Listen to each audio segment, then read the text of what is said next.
Hello and welcome to the Plaid Sheep Oracle.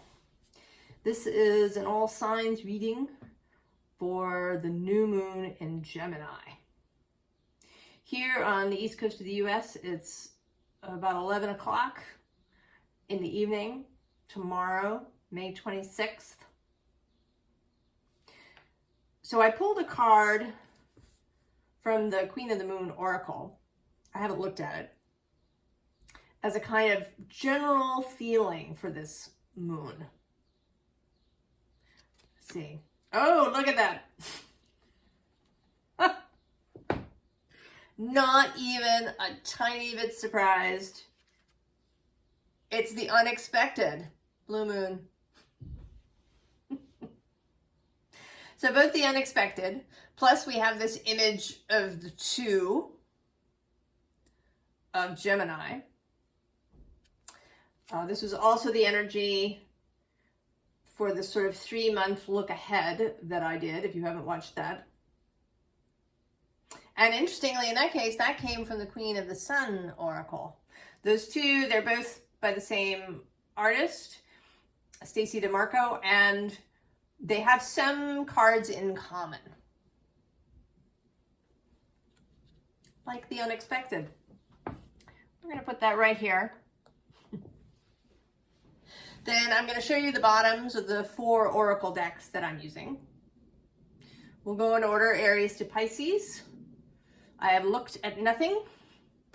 And then we will pick a tarot deck for each sign. And we'll see how that goes. So we have, also not surprisingly, insight. And interestingly, I'm seeing right below it, self-interest. Then we have the serpent, which is knowledge and healing. And I'm also going to go to the next one, birth and rebirth. It is Gemini, 2 cards each. Oh, look at this. Devotion and passion. Oh, so good. And then we have hold your ground, as well as navigate with heart. We've come to that time of the year when the sun comes through the window, just so in the mornings when I do my readings. I love it. So, Aries. Nature. Trust. The possibilities, very nice. And bring the exile home. This homecoming message.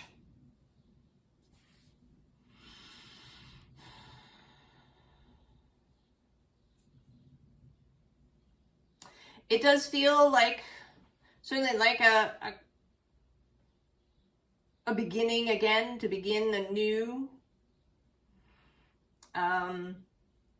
Aries is a kind of beginning. I mean, the zodiac is round, so it doesn't really have a beginning or an end, and Aries needs Pisces.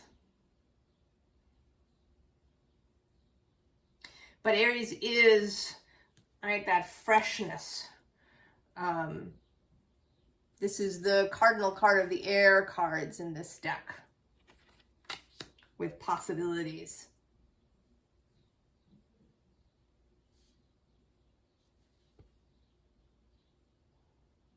So there is something also with this nature card about beginning again.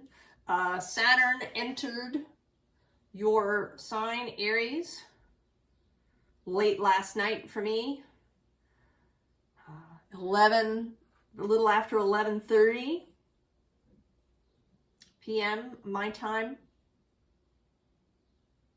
So it's about 12 hours later that this new moon happens. Another thing that happened yesterday was that Mercury met Uranus in Taurus, which is another possibility of new things. And it seems to me that what is required of you, Aries, is trust. And I think it's a sort of a slightly tricky thing for Aries, actually. On the one hand, Aries is ready to just go into the breach. Trust not even really being a question. But at the same time, Aries also can have difficulties with trusting others, trusting someone other than their own ideas, trusting someone else to steer the boat occasionally. Even if we're talking about, source and your own soul connected to the all that is.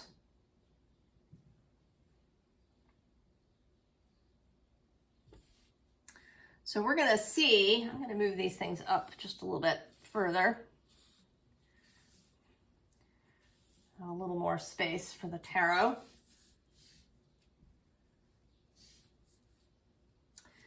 Which tarot deck wants to come out? Well, that's interesting. So this is the Shadow Fates Tarot. So there does seem, right, with this trust, with nature, even with bringing the exile home, that there was an intended journey, an intended pilgrimage, where you went forth and you experienced and learned and enjoyed and suffered and did all of the things, and now you are coming home.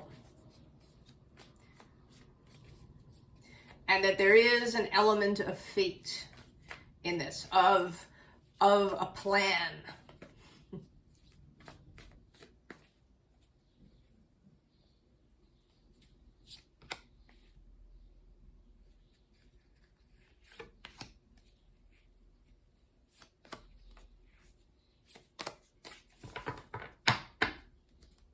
Oh, the Ten of Swords.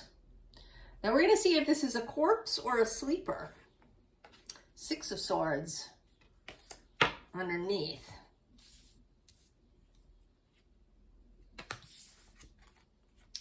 Queen of Cups. Queen of Swords. Ace of Cups. And the Wheel of Fortune. Oh, Aries. So I'm going to say that this is actually a sleeper. Right below him is Justice. Oh, and there's, goodness, the High Priestess and the Queen of Wands and Strength. Well, now I have to find the Queen of Pentacles. Where is she in here? Is the only queen who has not come up. So I think that this very feminine energy that's coming through with all the queens, and then this Ace of Cups, that this is about receptivity and about allowing. Oh, there she is. She's between the Three of Pentacles and the Nine of Wands. So this feels like, right, there's kind of laboring going off on this side and perseverating going off on this side.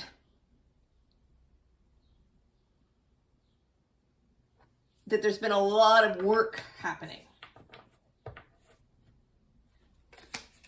A lot of efforting. Oh. And then just beyond the Nine of Wands, we have the Eight of Cups and the Tower.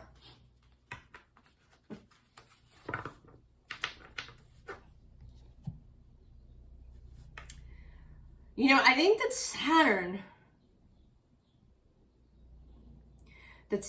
may give you the opportunity to rest.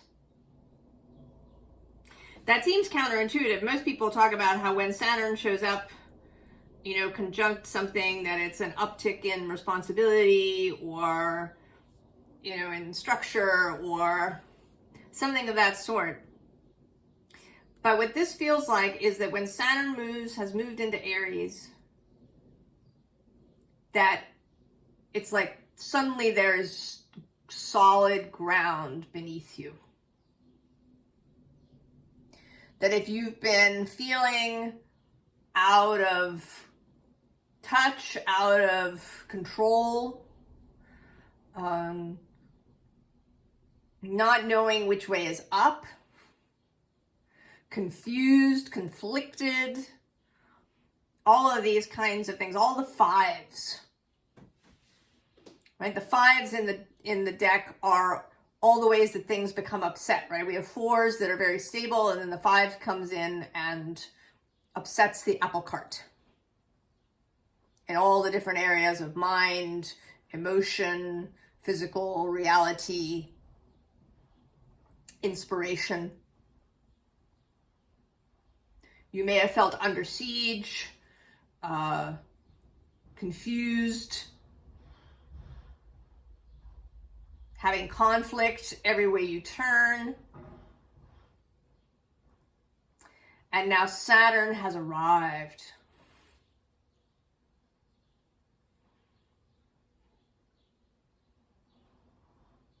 Right? Solidity under your feet. And leadership too. Saturn does have a quality of leadership.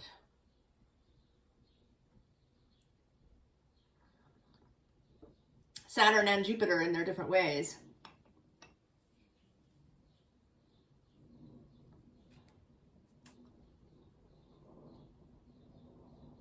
So I think that you are being asked, with these three cards in particular, to trust. I mean, it's not a blind trust, because we do have the Queen of Swords. She is the Queen of Discernment. You're not just following on blind faith, but you are feeling your way. Right? The Queen of Wands, who is normally your card, she was back here behind the High Priestess. There's also a sense of maybe taking it a little easy, not rushing in, kind of curbing your impulse until it really feels like the right moment. And then the right moment is coming. And if you are open and still in your mind, I'm going to say, I don't think, it's that you need to, be literally still and not doing anything, or, meditating 8 hours a day. I think that you're clear that when your mind goes off, perhaps in a confused place or a perseverating place or an overthinking place, that you pull it back.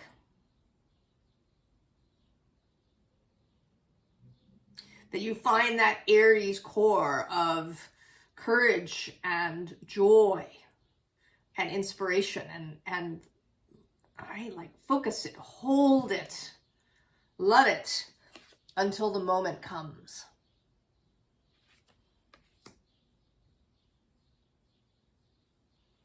And this moon may also help you with that. It is a Gemini moon with this air possibilities, that it could give you an opening to imagine really beautiful things that have perhaps not come to you before. The ability to see a beautiful possibility rather than confusion or danger. That I think you're going to find your exuberance again, Aries.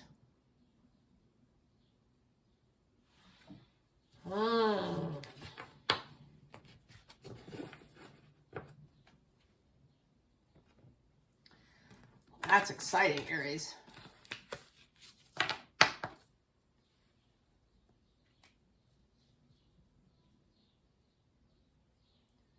Taurus. Ghosts.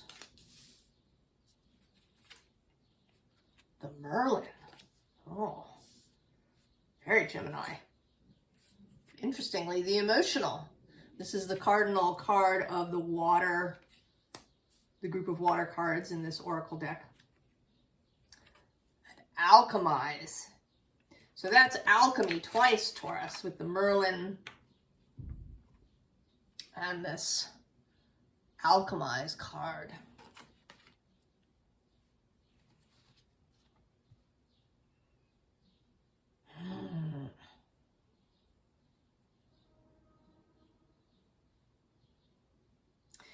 The Aries reading had the card from this deck of bring the exile home. And there's a sense here, right, that there's a healing going on, that, right, there's the person, and then there's sort of this shadowy thing that kind of surrounds him. And one has the sense that she is going to remove that. That he will be free of this covering.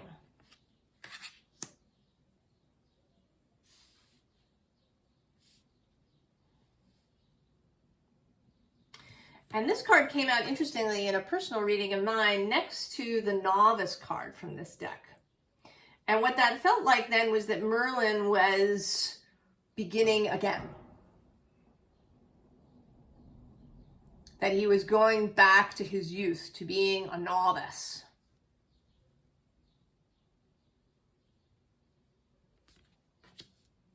And interestingly, the Aries in their tarot spread had the Ace of Cups, and this always feels very Ace of Cups to me.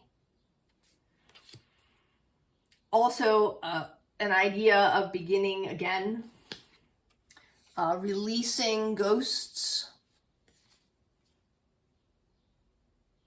leaving the ghosts behind.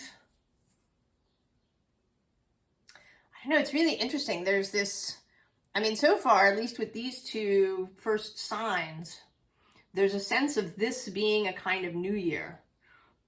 Usually the astrological community thinks of the Aries new moon, either the first day of Aries or the Aries new moon, as the kind of astrological new year.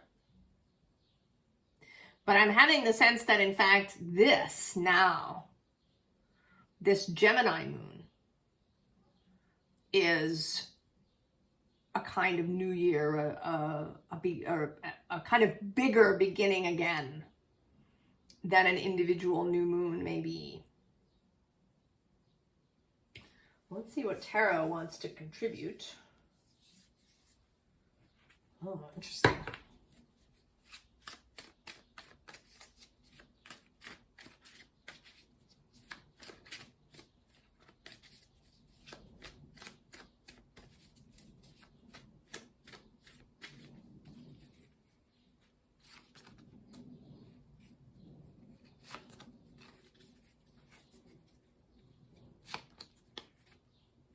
I mean, it may be that the year is going to be filled with these opportunities for beginning again. And that different signs or different people will have opportunities in different places for really beginning anew. It may also have something to do with the element. So the new moon in Gemini and maybe the new moon in Libra will be places for, kind of a mental renewal, perhaps. Releasing of mental ghosts.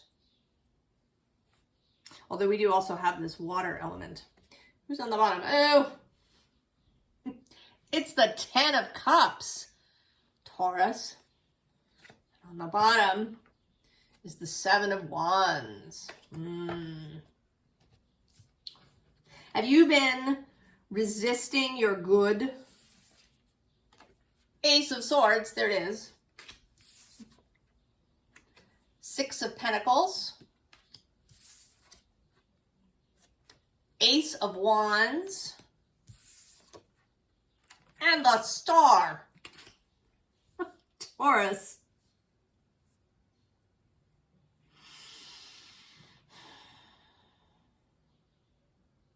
So indeed, beginning anew and beginning with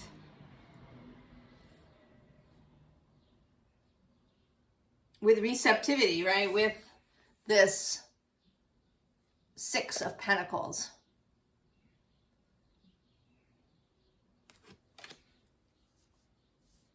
Receiving. I mean, she kind of looks like she's just figuring out what to do with this wand. So there is that sense of being a novice. What's under there? Oh, look at that. There you are. The Queen of Pentacles.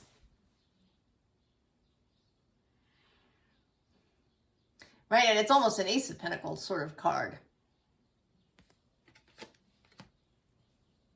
In fact, where is the Ace of Pentacles? Now that I've thought of it. I wonder if I'm going to be looking for something in every deck. I looked for the Queen of Pentacles, actually, in the Aries reading. Oh, there it is. Between the Ace of Cups and the Nine of Pentacles. We've also got Strength and the Queen of Cups in the neighborhood, and the King of Pentacles on the other side of the Ace of Cups. It's like everything's coming up roses. Do you know that song from Gypsy? Everything's coming up roses and daffodils.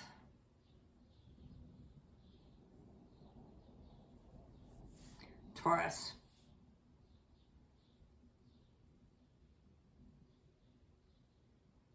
And it seems like you're going to have new ability to take advantage of this energy. Venus is coming back to you on June 6th. So not too far away, a couple of weeks.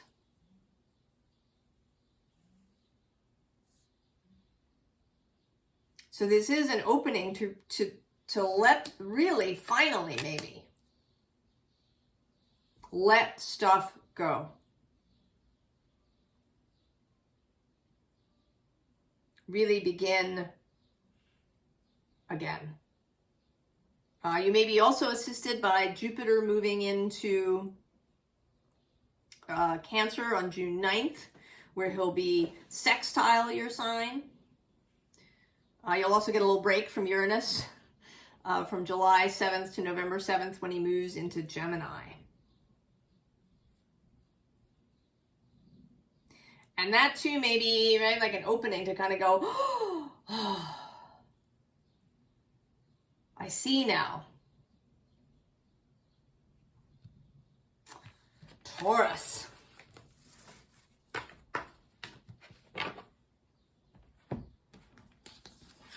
Really good.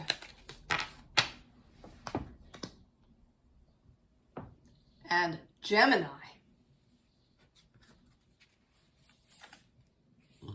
Look at you, communication.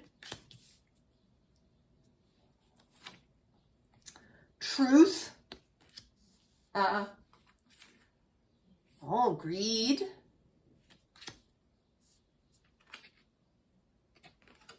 And Kiss the Muse. How about that for a Gemini card?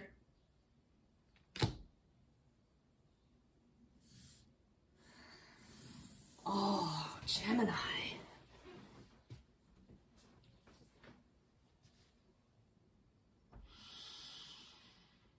Oh. I want to say that this is your moment.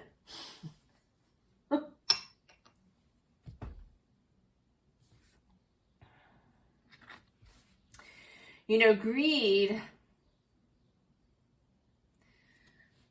Greed, as I'm sure you know, is about fear. Fear of not having enough.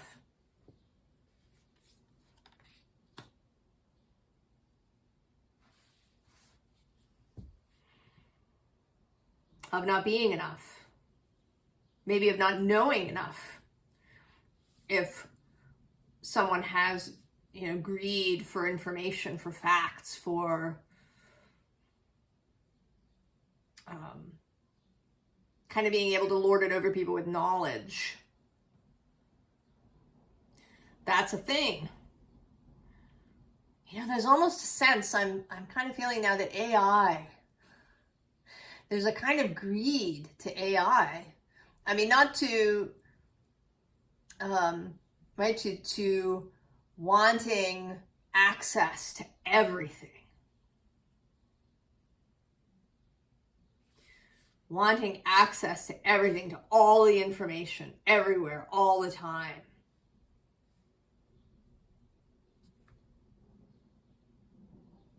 There's a kind of greed in that. And I don't think that this is your greed, Gemini. I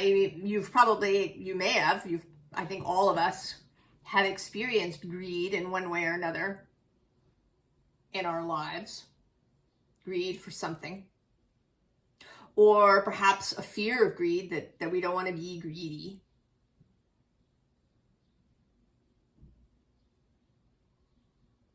Right? There's a shaming quality to that, to you don't want to be seen as greedy.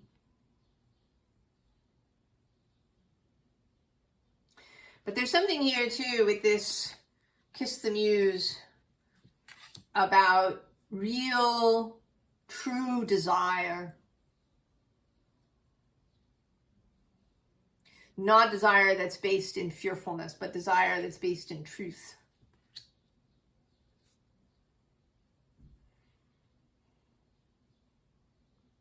And that there is some way that you are going to communicate this to other people. Maybe this is some sort of, your readings here on the channel have been all about you becoming a healer, a truth teller, a helper to others, a guide. Let's see if the tarot can tell us more about that. That in this age of information, that Gemini leading with heart, with truth, is going to be really important.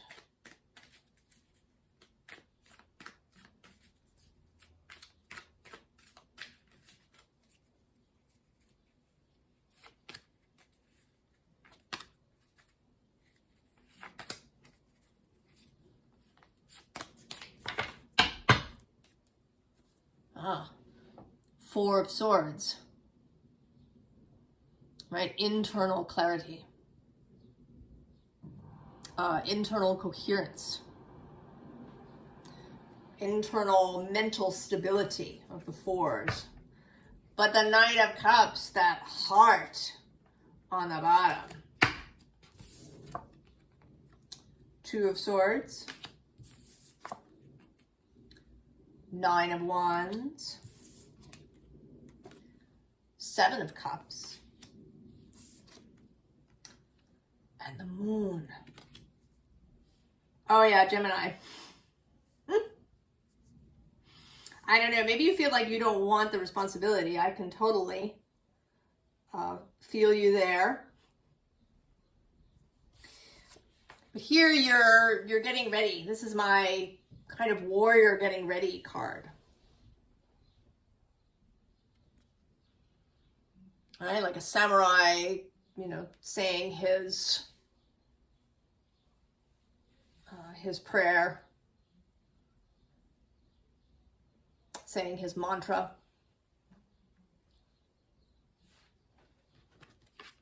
And, right, all very heart-based, right? We've got the two swords, for Gemini, but there's this heart as the guide.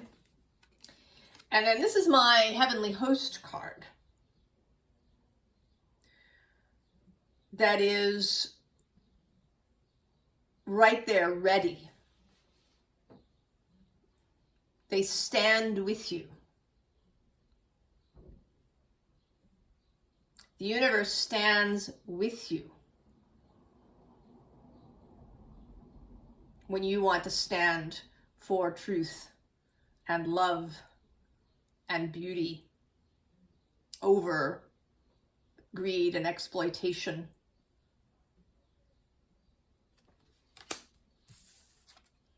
And then there's you and another working together. Maybe you and Source, maybe you and other people. Having an idea, having a plan, and really bringing it to reality. And it may be that your task, possibly, is to be kind of an assistant, somebody who, you know, maybe you help people refine their ideas. Maybe you help them get clear on their own motives. Because it's really important that we know as much as we can why we are doing things.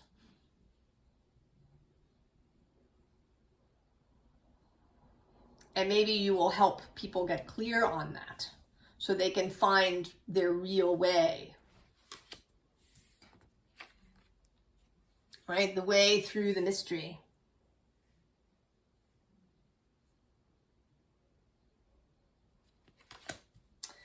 You know, I've been looking for a card in every deck, and maybe that's a thing. I think I'm going to find the Lovers in here, which is your card, and which is, I think,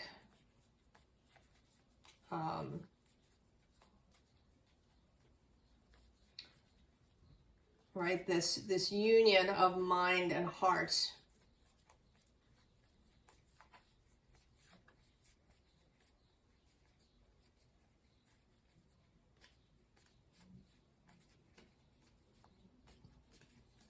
Where? It's probably next to the bottom, and I started on the wrong end.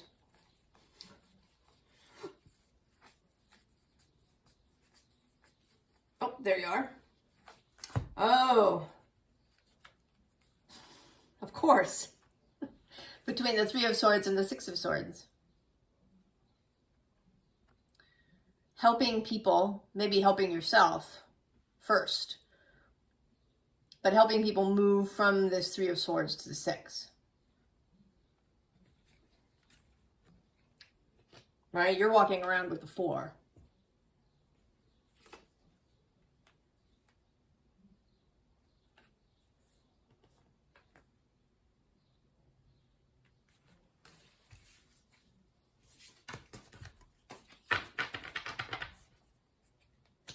Right? Because actually right below the Four is the Eight of Swords. So assisting people to get clear of all of this mental stuff that we've got going, because it's your sphere, Gemini. You understand it. You've experienced getting lost in it. And then how to find your way out. How to use the Muse. How to connect, I should say, to the Muse. It's actually not about using, but about connecting.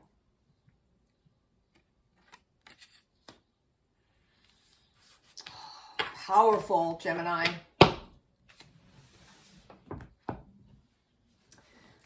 I hope you feel good about accepting this challenge. Cancer. Perspective. The Fire Fairy. Creative action, optimism. Mana. And cuddle and cradle.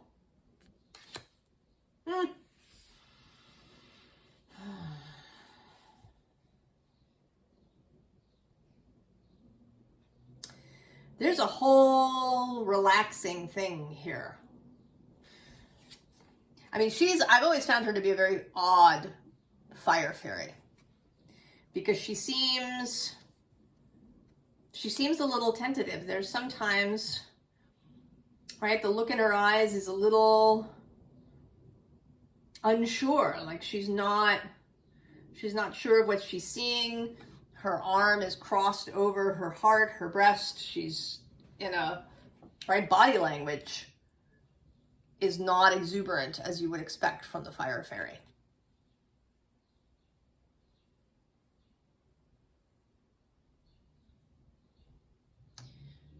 It seems like she wants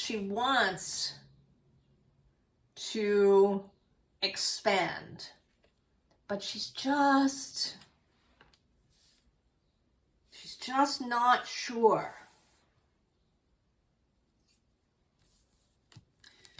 But this manna, yeah, manna from heaven, the gift, grace.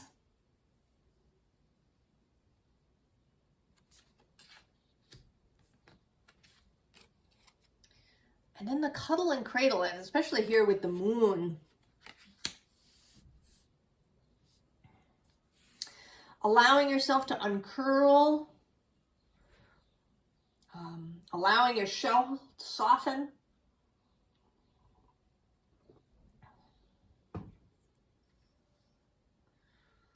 Then maybe when you have, crabs are, right, crustaceans go through a period where they lose their outer shell when they get too big. And then there's a little vulnerable period where they're very soft. And maybe you're stopping. Maybe you're not allowing your shell, or not asking your shell to be as hard and as thick as it has been in the past. Then maybe you're really learning how empowering sensitivity can be. That if you've thought of sensitivity that you have as a kind of curse, that you're gaining new knowledge about its power.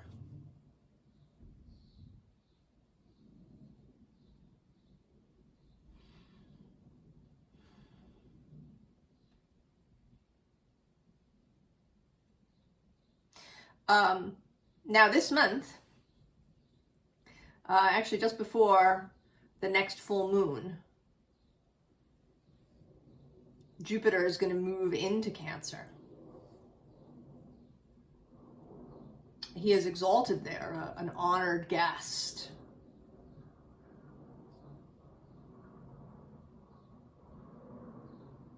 And so I think there's going to be an expansion.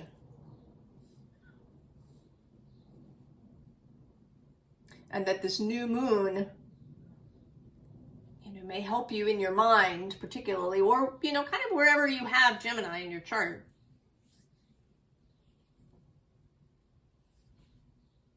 To be able to, not be curled up.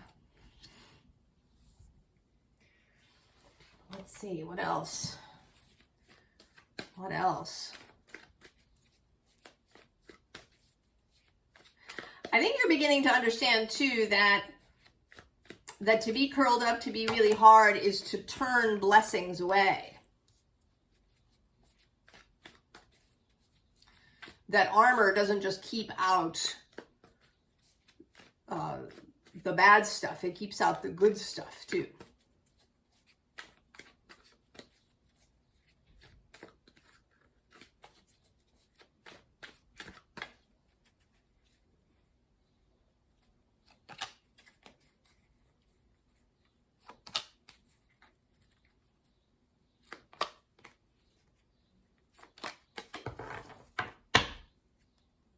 Oh, that's interesting.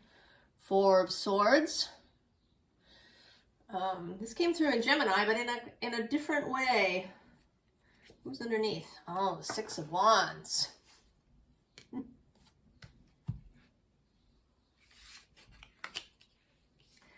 That is Jupiter in Leo. Jupiter, right? The sense of Jupiter is coming, Cancer. Get ready.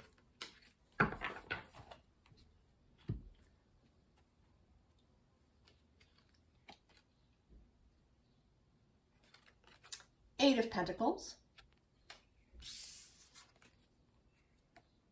10 of Pentacles. 10 of Cups.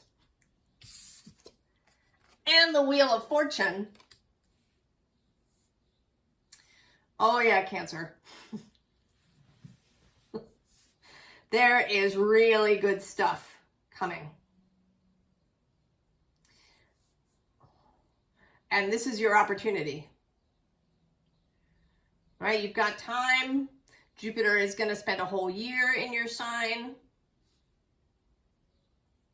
He doesn't retrograde out of it. Once he's in, he's in.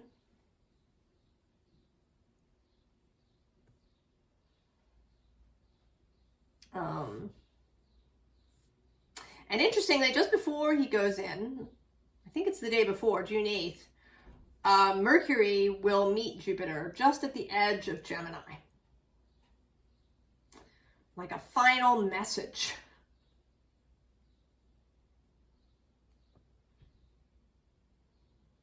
But this is a whole kind of reimagining of what life can be. I think that for Cancer, sometimes life can feel like drudgery, or like it's just one thing after another, or there's so much to do, it's all work. And I want to say that there's a kind of back and forth mixing process that happens between signs and society. And I think that we have this idea that physical labor in particular, but especially labor around the house, is real drudgery.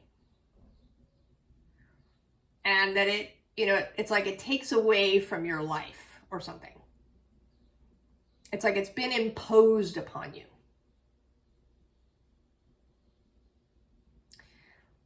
And I think that by doing that, it's like a self-fulfilling prophecy. We've made that true.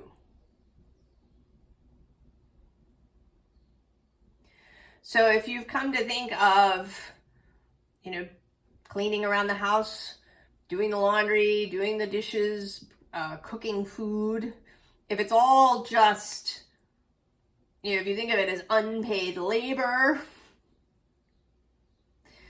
that you're doing,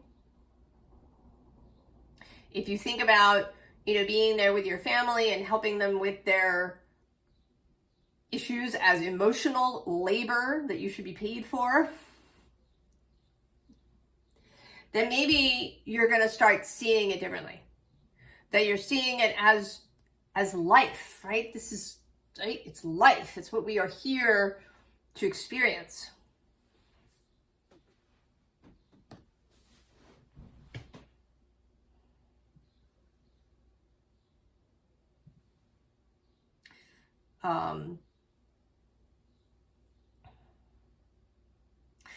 I think there's a whole kind of societal shift that's going to happen around this. And it may start with you, Cancer. You are symbolic of the home. And I think that maybe that is where it will begin.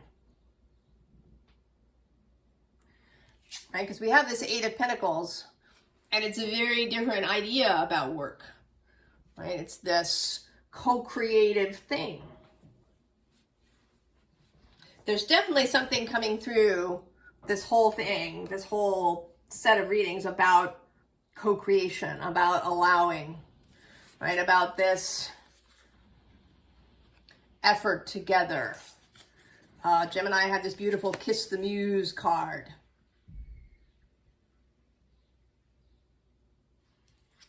Right? That this is absolutely possible.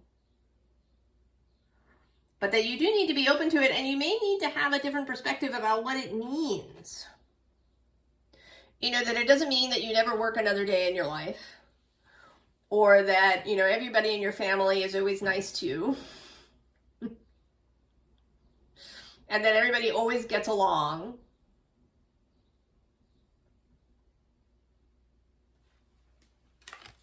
Right? That's a very static kind of thing where, you know, everything is under control.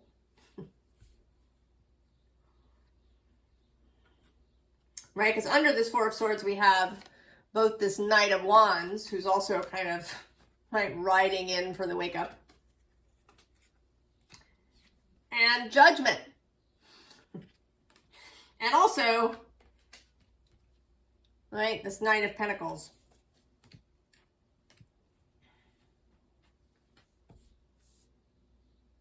There are lots of new possibilities, but it depends a lot on how you see things. Cancer. And this Gemini moon is going to, you know, maybe like suddenly reveal something to you. It could happen, you know, in some unexpected way. How this comes through, Cancer, but be open to the shift.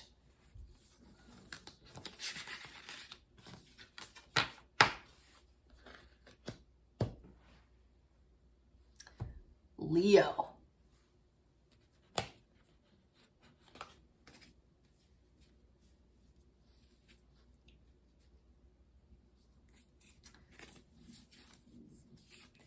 Commitment.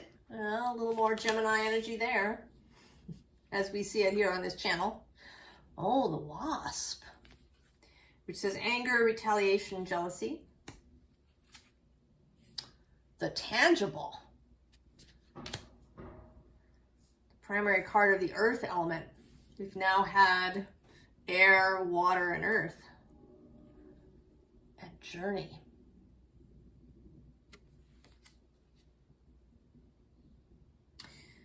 You know, in this card, right, with her hair, she has the wind at her back.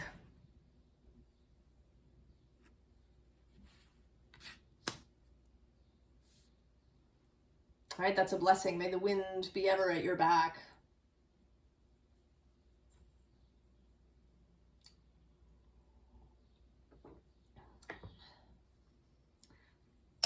The navel blessing, fair winds and following seas.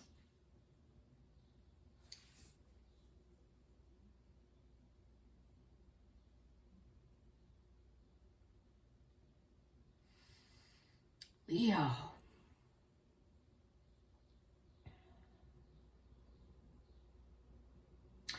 You know, I actually want to say that this is commitment and support of earth, of tangible things, of skin to skin contact, of all the non-digital things.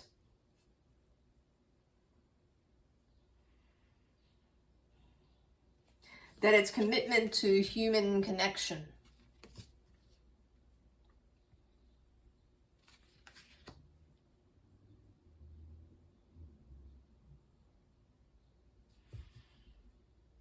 Leo, you and Gemini. And Pisces also, actually. Seem to all have these real missions. These real kind of societal challenges to lead the way.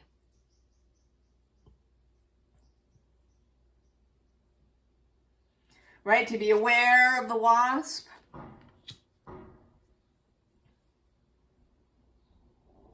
But to recognize that it doesn't have to be like that. Oh, I definitely need more.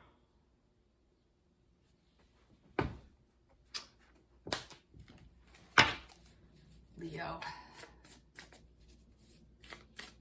Now, I think this absolutely doesn't mean that that it's all about you doing work and everybody else experiencing the pleasures of it. This is definitely about you inspiring others through your personal journey, through your commitment to the tangible, through your pleasure, your enjoyment.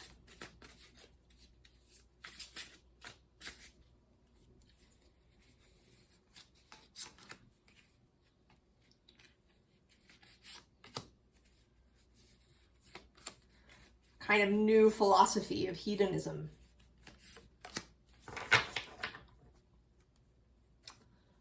Oh, the Ten of Axes, Ten of Swords. It's on the bottom. Oh, the Eight of Blues, Eight of Cups, leaving. The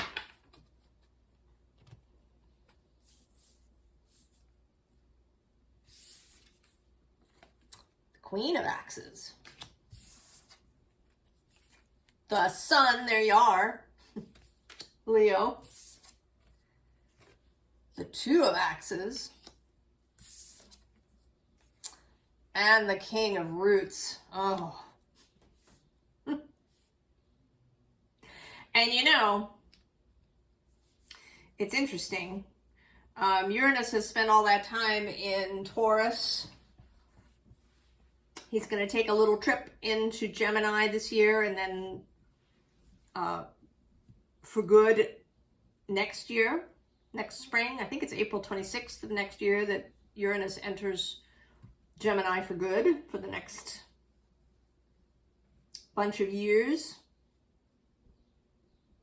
And I think he's carrying messages from Taurus about the earth, about the tangible.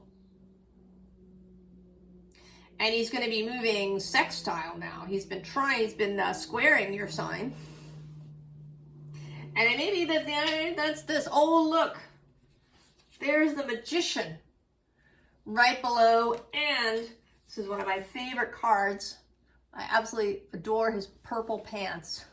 This dude who leads the parade in Mardi Gras with his flaming torch, Leo. He is Mars in Leo,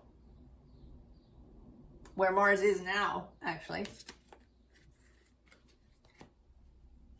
So, you know, it may be that you've kind of been experiencing this. Things breaking down, things falling apart, things being reworked as Uranus has moved square.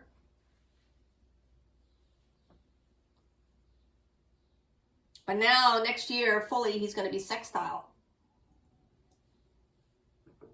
And that's a real working partnership.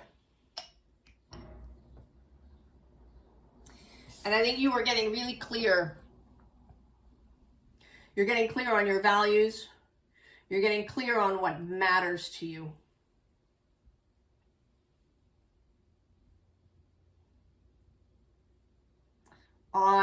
And if you're here, I think what matters to you is earthly relationships and connections and tangible experience.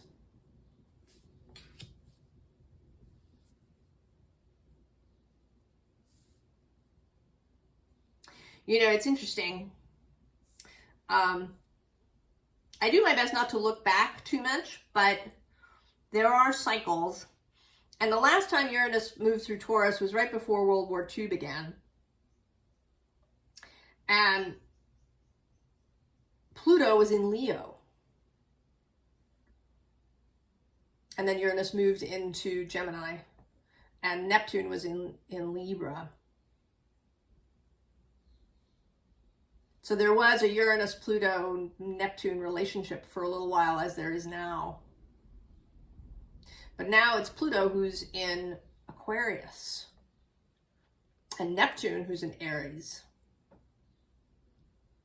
And then this Uranus in Gemini.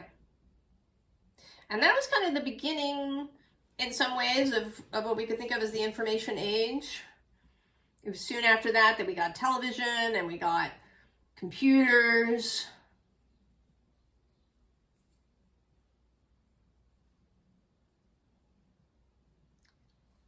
Here in the US, we began, to ship manufacturing overseas. So there may be something now about, right, the balancing out of that, the coming back from that. And that you are a light, a source.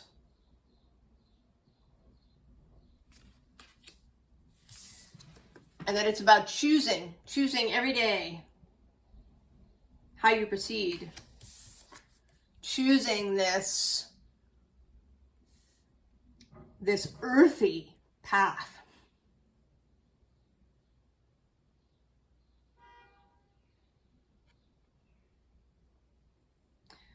Allowing your passion for the tangible world to be visible. Leo. Oh.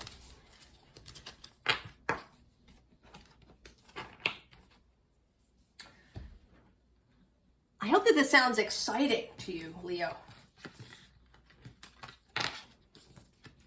To lead through personal pleasure. Virgo.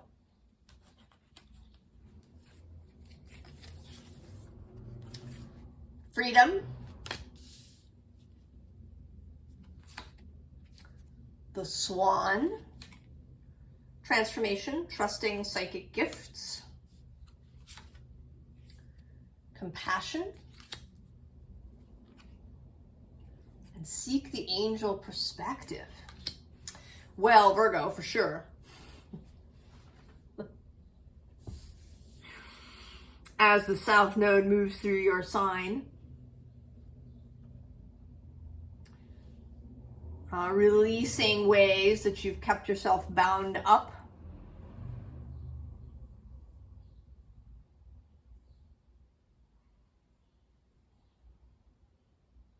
Allowing faith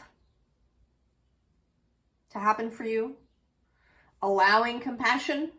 Virgo can be hard and harsh. Can be a kind of taskmaster or a real critic of others.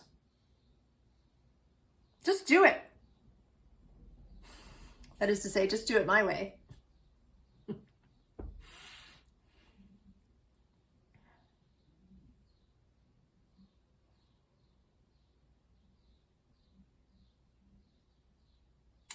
I was watching something where the wife of a former sort of big CEO person was saying that she introduced him to this idea that not everybody, that sometimes people have a hard time, that not everybody can just do it.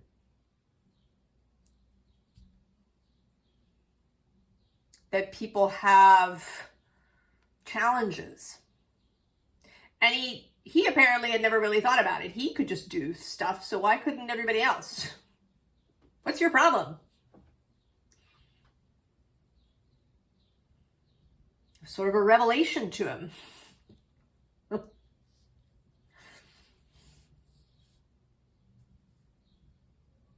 That some people might have these, internal challenges and challenges based on things that happened when they were children.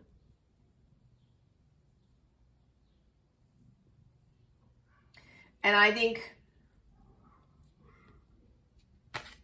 you're learning compassion for others and for yourself. Because that's the angel perspective.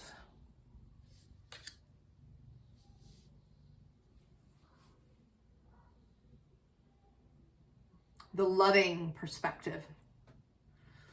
And Virgo does want to be of service.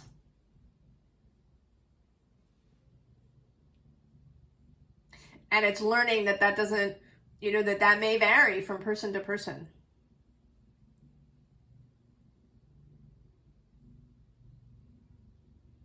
And that feeling your way, sometimes, can be really beneficial. Let's see. So there's a softening, a lightening in this messages of a homecoming, of Virgo coming home to devotion, to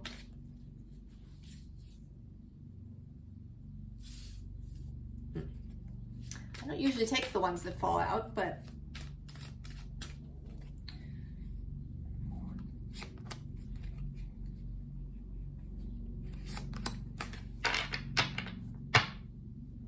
to beauty, to holding the light for the group, and that can involve compassion towards self and others. You know, it doesn't mean that you don't have standards. It's about how you respond when those standards aren't met. Oh yeah, see the Page of Cups. Softness, lightness, joy, playfulness. Who's underneath? Oh, the Empress. Venus herself showing up for you, Virgo. 8 of Wands popping out. What was the other pop out? Oh, the Devil. The 8 of Swords. And the 9 of Pentacles. Oh, Virgo. Something's incoming. And your job at this moment is to make sure that you don't slip into this space.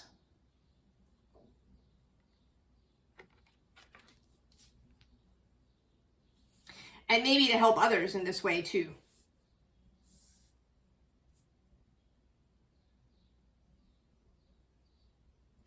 To be able to be grounded. This is your card. This is Venus in Virgo.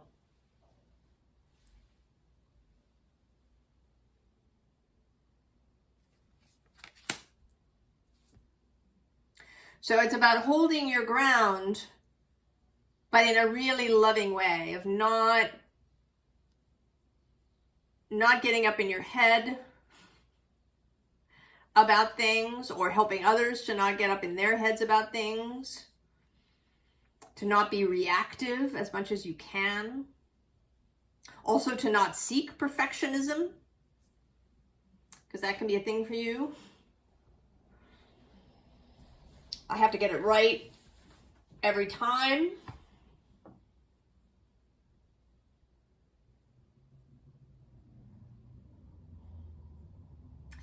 Now, I've been looking for a card in each deck.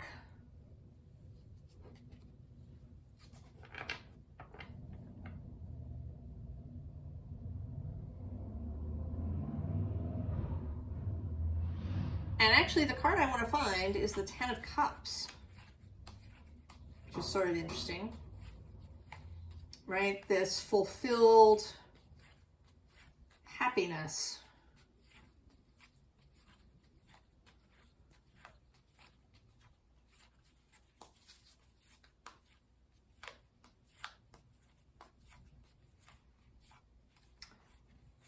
Oh, and there she is. Between the 7 of Wands and the 5 of Wands. Oh, look. And right beyond the 5 of Wands, there you are, the Hermit. And the Ace of Cups.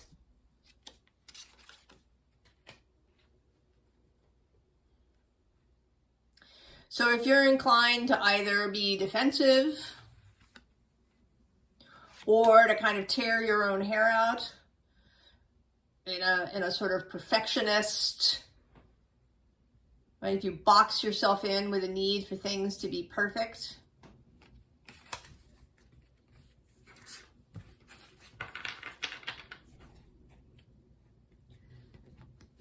seek the angel perspective. Be compassionate towards yourself. Allow the softness, Virgo. Allow the lightness and playfulness.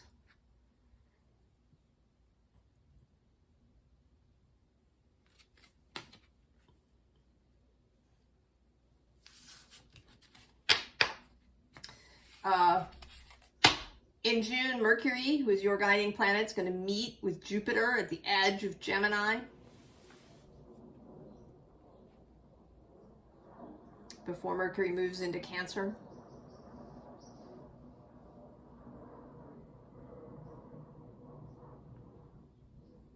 And then he's going to have a little retrograde in Leo. Creativity, compassion,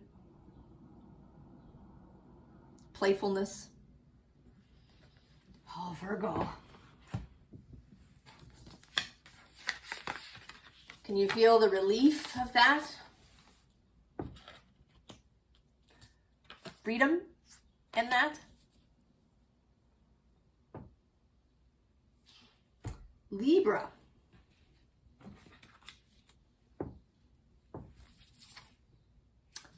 Bond, very Libra. The water fairy. Says feelings and emotions. Oh, melancholy.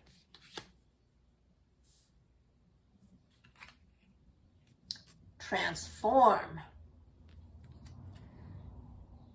Your head is a butterfly.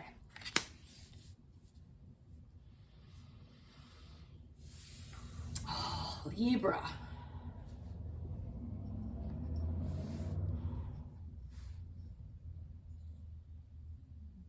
Have you been feeling melancholic?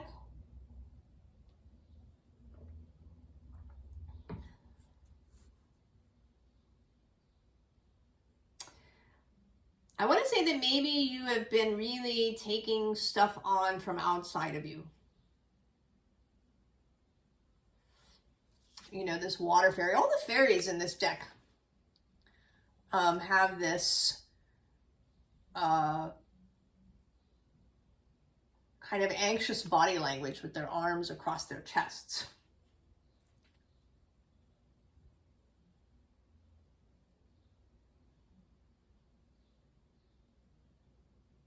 Although actually that's not true. The earth and the air fairies don't really, but the water and fire fairies feel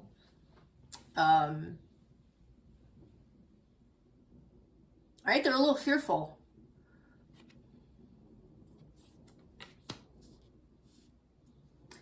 And maybe you've really been taking stuff on. I mean, that's the nature and the danger, perhaps the challenge of the bond, is to be able to feel that other people are sad or melancholy or troubled, and to be able to sit with them in that, but not get sucked into that feeling, not be submerged, drowned. Like if you're rescuing a drowning person. That's a big caution if you're not a professional lifeguard, and even if you are, that rescuing a panicked drowning person is dangerous. That you can be dragged under.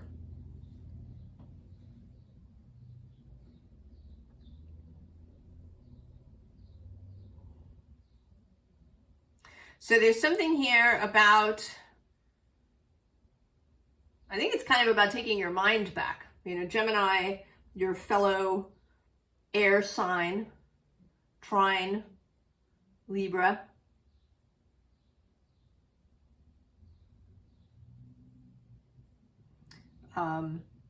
Right under here, if you didn't watch the intro, we had this insight card, and then right below it is self-interest.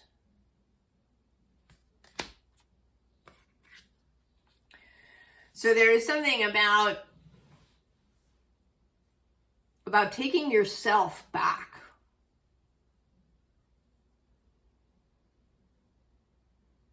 if you've been drowning.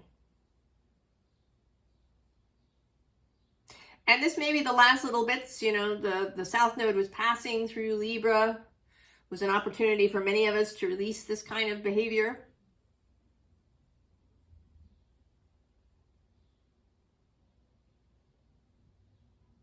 And it may be that this is still sort of filtering out of you.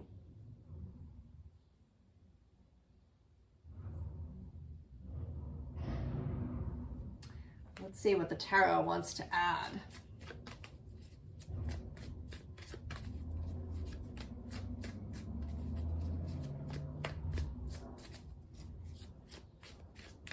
To becoming more powerful, more coherent within yourself.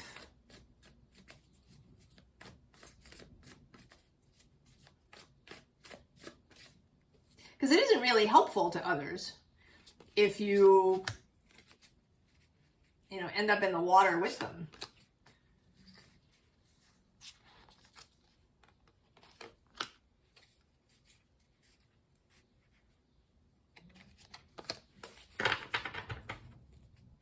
Oh yeah, 5 of materials. And in this deck particularly, right, this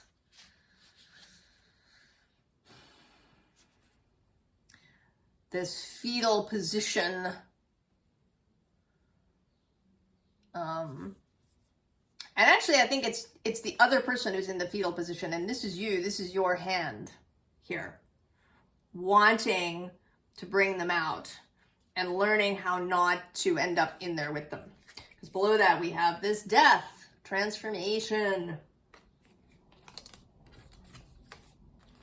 And actually this submerged image that's more powerful than this water fairy. And who's on the bottom? Oh, the Queen of Voices. There she is, your court card, the Queen of Swords. Discernment, clarity, right? The ability to say no, to keep your own mind clear. Knight of Materials. That's Virgo's energy. 5 of Emotions. 2 of Inspiration. An Ace of Inspiration. You know, this feels like this knight kind of coming up behind you. If you've been really kind of immersed in sorrow, in feeling kind of drowning in the emotions that are all around you, maybe in thoughts that are all around you, in doom and gloom. This Knight of Materials is coming up, right? It's going to kind of, I almost feel like he's going to sort of body check you out of this position where you're kind of trapped, pulling all of this. Because there's this possibility, right? That instead of looking for what others are doing and looking around you and observing and trying to find, receiving your own inspiration.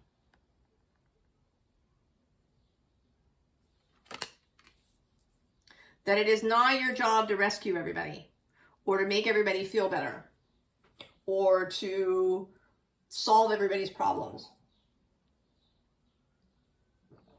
or to always keep things harmonious.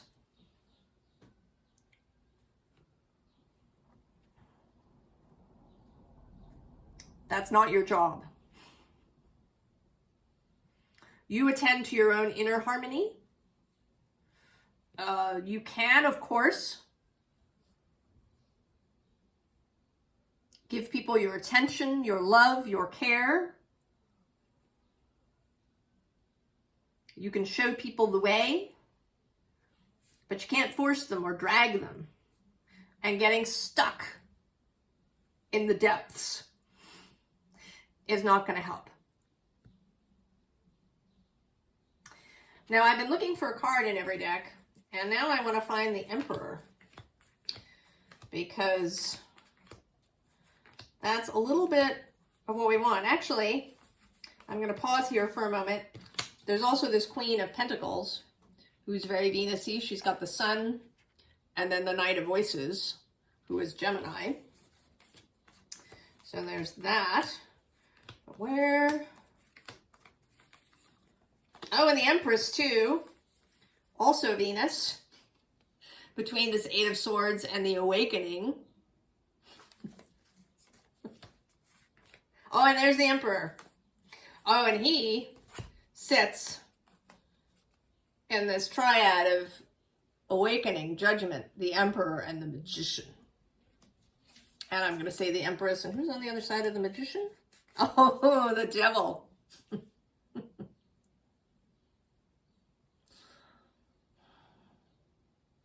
Saturn.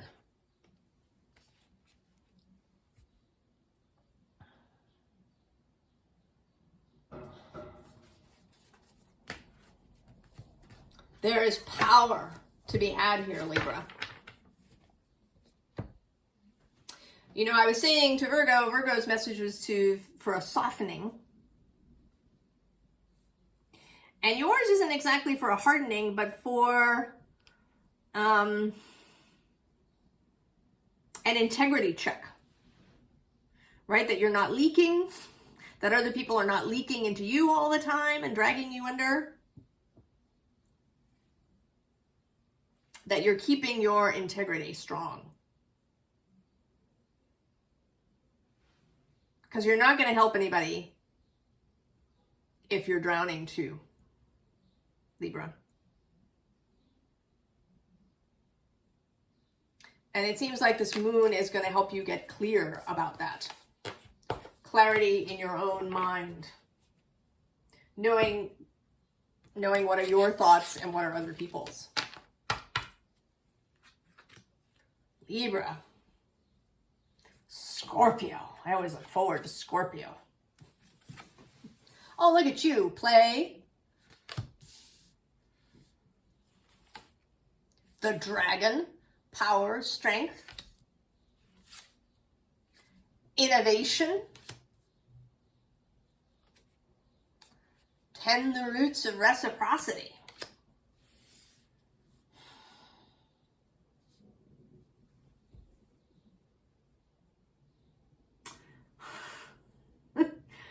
Well, I think you're going to meet somebody, several someones perhaps, or at least you're going to receive an invitation to join something, because I'm seeing you as this dragon here, and you're seeing this play happening, and you're gonna, right, you want to join in. It really looks like fun. You know, maybe you've been sitting here on your mountaintop by yourself for a long time, you know, being all massive and powerful. But what you'd really like is to go down there and play with these crows. To really lighten your heart. To have fun.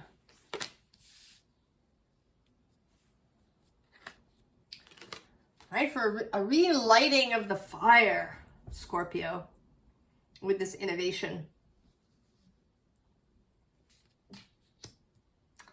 And a reintegration in the group. This might be, you know, one particular person. If either you've been distanced from someone, it might be a new person coming in. If maybe you've felt distanced also from a group. If you felt alienated or separated in some way. I think you are either, I don't know. I think there's various ways this could play out.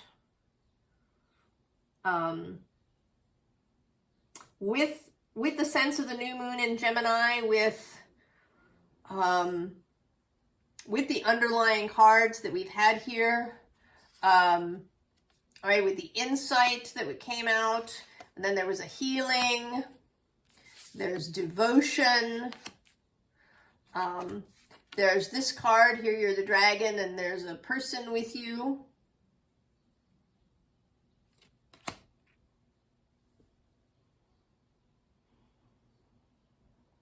It may be an opening of the heart that happens for you, that there's some mental shift that occurs that allows you to return to play, to society, to friendship. Or it may be that a new opportunity opens, that you meet some new people. You know, maybe you even get a new job offer from somewhere that opens this up for you. You know, it may even be on July 7th, Uranus is going to move into Gemini for a little while until November 7th. And he's been moving across the way from you, which is a very intense energy. And possibly you've really been, you know, working on something. Maybe this hermiting kind of thing has been appropriate. But now that energy is shifting, will no longer be directly opposite. And that may be kind of a clearing that happens too through here. It might be that the invitation arrives during this Gemini moon. That there's some new idea, new perspective.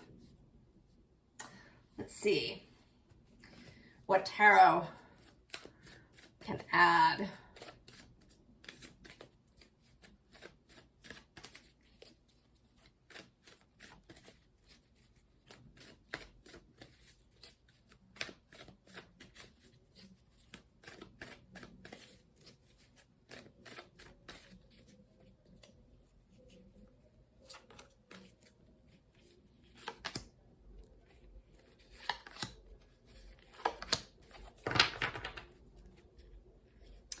Oh, the Five of Fire. Yeah, see, you're looking... This is my boredom card, actually.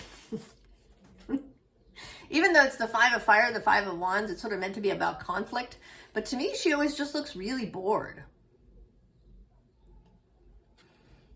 And it may be that you've gotten bored with striving, bored with conflict, bored with fighting the fight. And right below is this Ten of Cups. This is not a fighting card at all. This is, right, this is a Buddha. And then below that actually is your court card, the King of Water. So you're under there. And then the underside is the Messenger of Earth. Interestingly. What do we have? Oh, the World. The Nine of Air.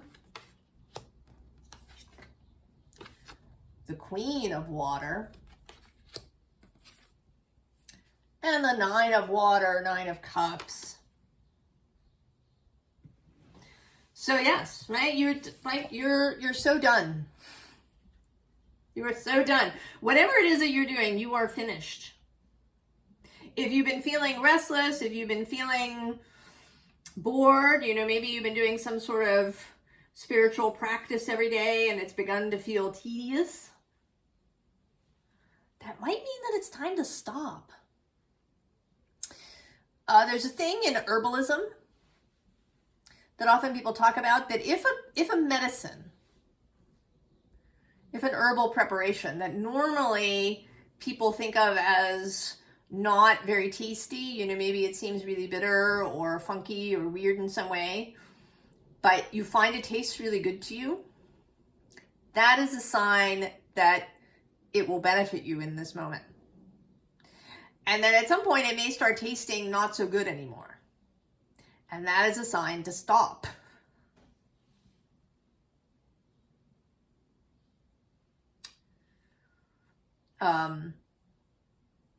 You know, it's another thing that I've sort of noticed with herbalism that, you know, when you first get interested, you want to use herbs everywhere, all the time, because it's so interesting, right? You immerse yourself. You get your hands on a bunch of tinctures or a bunch of herbs. You make all kinds of things. You try all kinds of things. And then as you go along in the practice, that begins to slow down. Right? The goal is for the body to be self-regulating.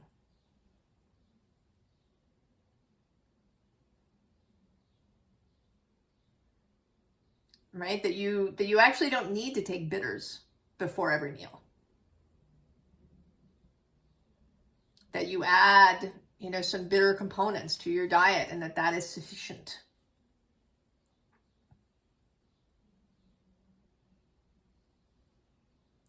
So maybe there are things, maybe you've been doing all the things and now it's time to stop. And it's interesting because this Nine of Air does look a little bit like the World card in some other decks, right? With a central figure and then all of these things happening around. So the mental shift. And then here too, that she's finished. She's about to open her eyes. And when she opens her eyes, she sees that it's all there. But she has to open her eyes. Joining the play. Coming back to life. And maybe coming back to things being less routine. That maybe for a while having a real regulated arrangement was good. That it allowed you time and space and support to come back to yourself. But again, the ultimate aim is resilience and flexibility. At least I think it's the ultimate aim. To be, right, to have freedom, to be able, you know, to move more flexibly through the world. You are a water sign. You know, Mars is one of your guides. You are a fiery water sign. Right? A dragon who can fly and run and breathe flame and swim.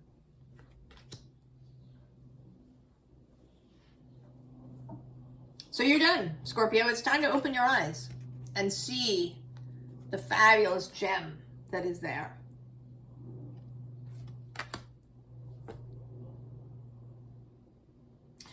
I've been looking for a card in each deck, and I think I want to find your card, the Death card, which is transformation in this deck, the Phoenix.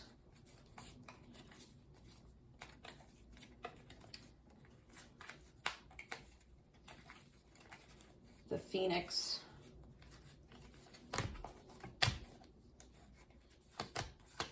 There you are. Oh. Interesting, between the Ace of Fire and the Six of Earth. And I think it's going this way.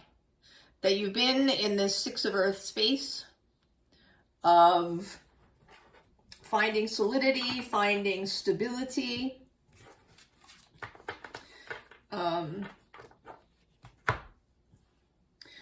finding solid ground to stand on. That allows this transformation to take place.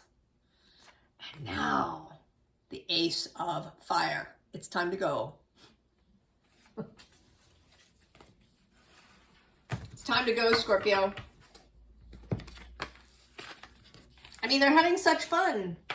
I think you really want to. Right? I think you really want to.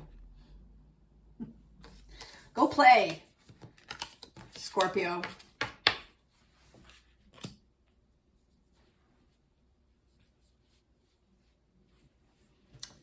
Sagittarius. Release. Risk. Oh, you love that, Sag. Insight. Oh, and guard in the heart. Oh, Sag.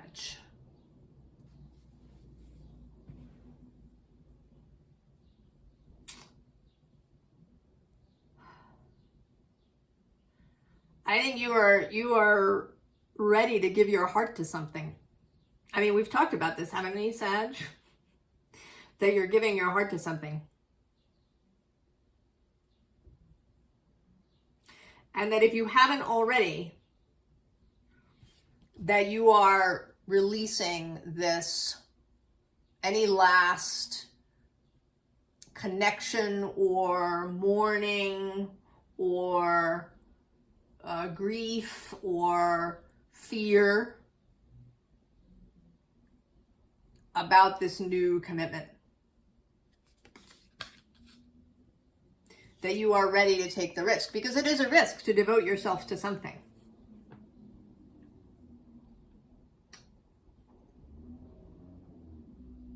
Even if you're in, wonderful alignment with it, there is still an element of risk.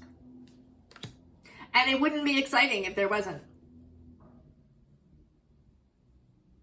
There wouldn't be juice if there wasn't at least some risk. And this insight feels like, right, breaking out.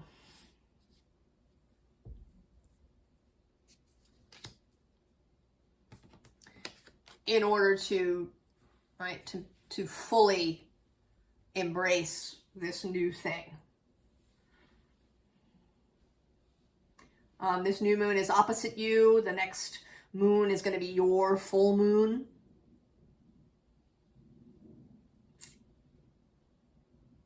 In mid-June. I don't know if it's the 10th of June, I think.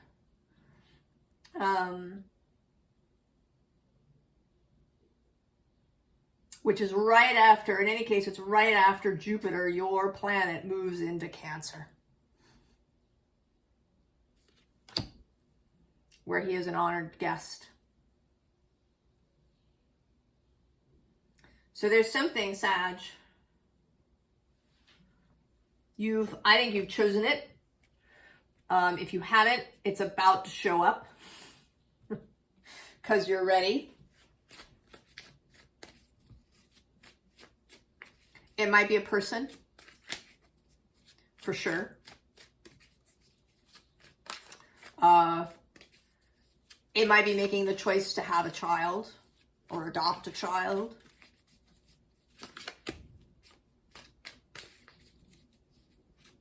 But it is something really deeply heartfelt. And you want to throw yourself into it. To devote yourself to carry your flaming torch toward it. And if you've been holding yourself back because it's not cool, people don't do that anymore. Nobody commits, nobody devotes themselves. It's all a sham, it's all crap.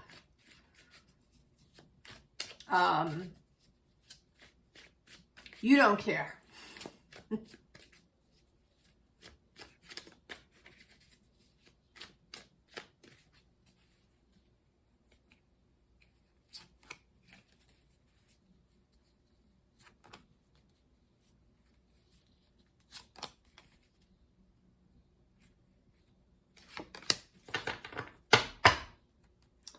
Oh, curiosity. Interesting. What's on the bottom? Friendship. The Three of Cups. That's lovely. This is also my card of the United Will. So motivation's coming together. There it is, the Ace of Wands. And the Emperor. And the King of Cups. And the Nine of Pentacles, culmination.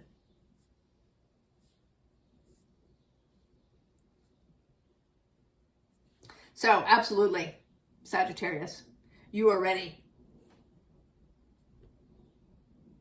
If you have any doubts about yourself, I tell you, do not doubt. What's under curiosity? Oh, Four of Swords, right? Everything coming together. And then another King of Swords with authority.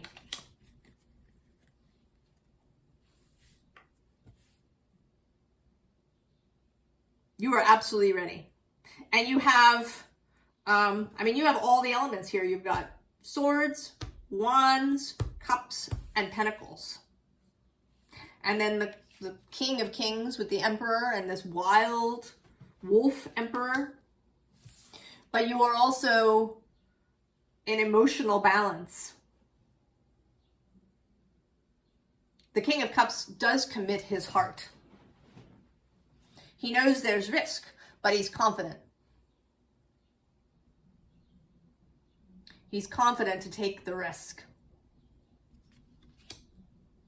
And there's also material confidence. If this is not a person, but a business, a profession, that you're going to devote yourself to, there is confidence around the material aspects of that too.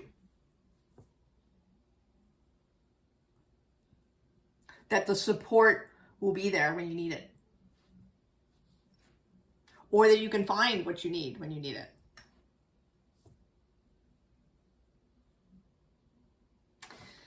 And it may begin with curiosity. If whatever this thing is that you are about to devote yourself to has not shown up, it may be that this new moon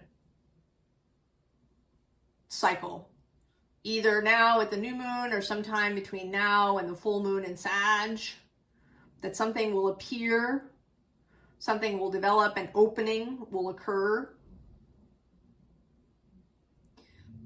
that will allow you to know. And you'll be ready to move.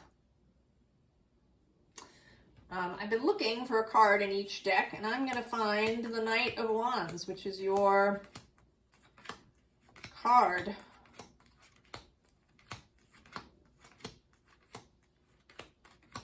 See where you are.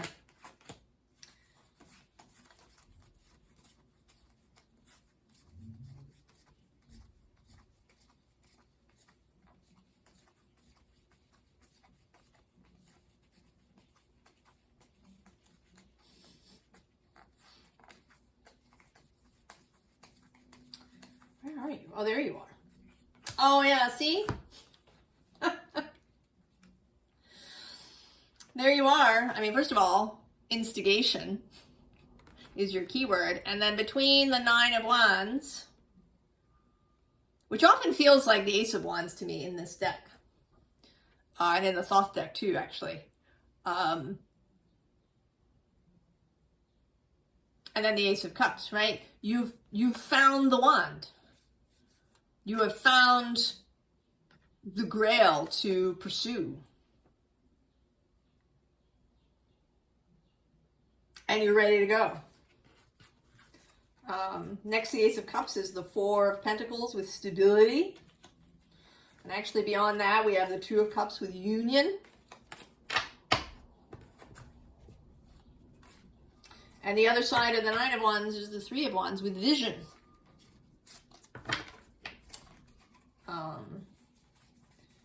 And actually, I'm going to show the one more, the King of Pentacles, the third king showing up. Well, now I kind of want to find the King of Fire. Where is he?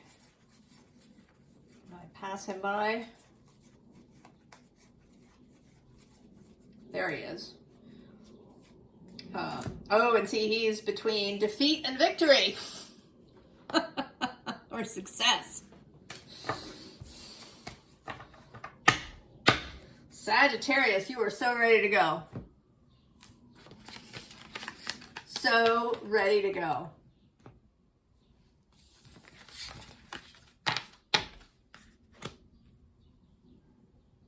Capricorn. Oh, grief. The frog, which says cleaning house, releasing emotional baggage. The unfolding. And court the divine feminine. Capricorn. Well, that's really interesting. You know, because up until this point, your readings have been very much, right, about moving forward, about building something. And now we have this kind of a space that wants to open. This, right, because this is a pause. If we don't think about it, I mean, it is grief, but it's a, right, it's like a ritual moment of pause. And then this clearing energy. And the unfolding, which is a card of allowing things to unfold. And the divine feminine here in this meditative posture. So it seems like that you're being asked to, if you've been going and doing and building, and that now there's an invitation to allow something to unfold before the next step becomes visible. That there's something that wants to come in. And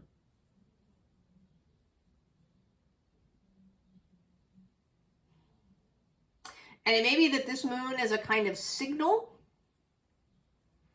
that you're going to receive something, an email, a phone call, an idea, that something will arrive through this Gemini airspace.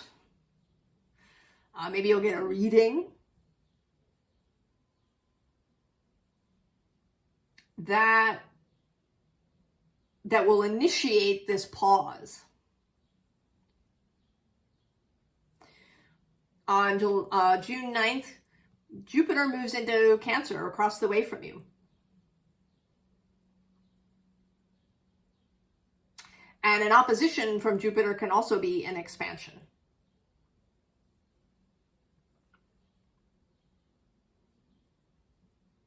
Or certainly an unfolding.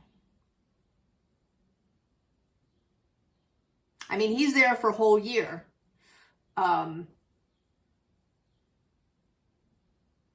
But it may be that in that initial crossing over that he makes from Gemini to Cancer, that there is a bit of a pause, perhaps.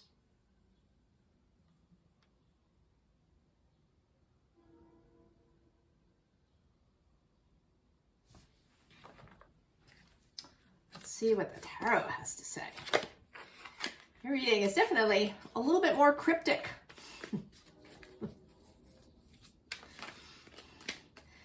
Unusually, Capricorn, but maybe that's some of it.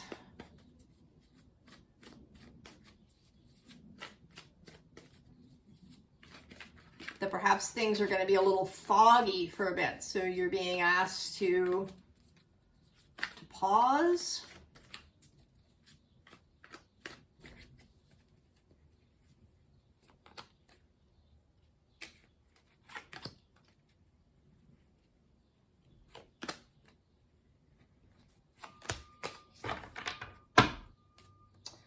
that's interesting. King of Bows, the adder. Well, the King of Wands he doesn't act precipitously. He waits for inspiration to act. Oh, and then the King of Vessels, King of Cups on the bottom. It may be that you're itching to do something.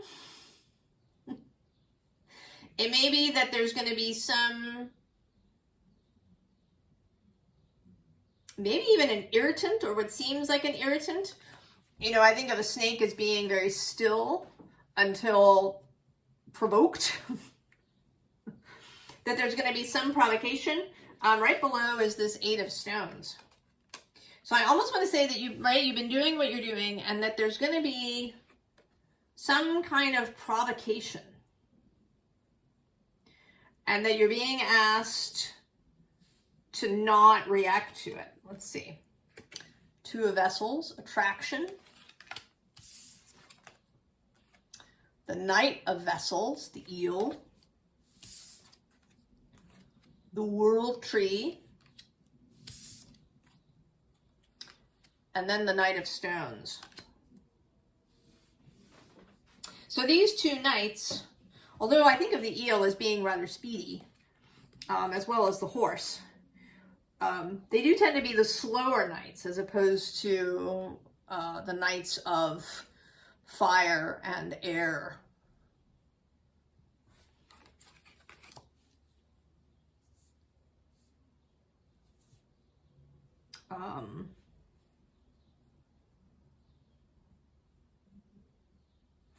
And then the World Tree, and that's a very still sort of card. It does have a relationship to you. It's associated with Saturn, who is your guiding planet.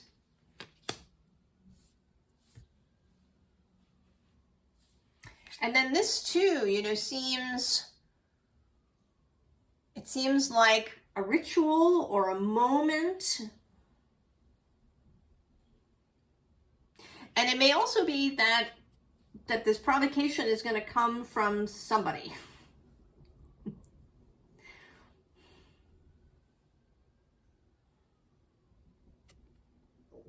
And that you're being asked to not react to it. To give it a beat. To have a different sort of look at it. Because actually under this Eight of Stones is the Lovers. And then this Ten of Cups, happiness. And then we get this Knight of Fire. The Knight of Bows. Oh, and then actually this Two of Wands with decision. So it seems like something... Capricorn is coming in. Your reading has been the most, I want to say, predictive, right? That there's going to be some, and I want to say that it is a person who is going to bring you something. And it may be that that it appears to be a setback to whatever it is you've been doing, but that it's just part of the process.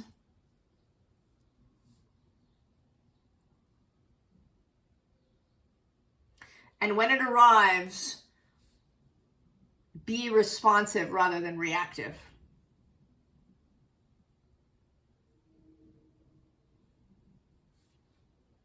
Right? Don't just strike. Take a moment.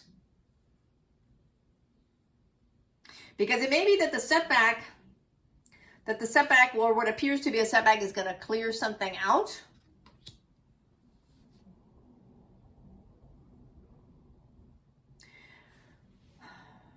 Or make something available, that there's an unfolding. You know, I don't know, if somebody else is promoted instead of you. Or you wanted to hire somebody, but they rejected.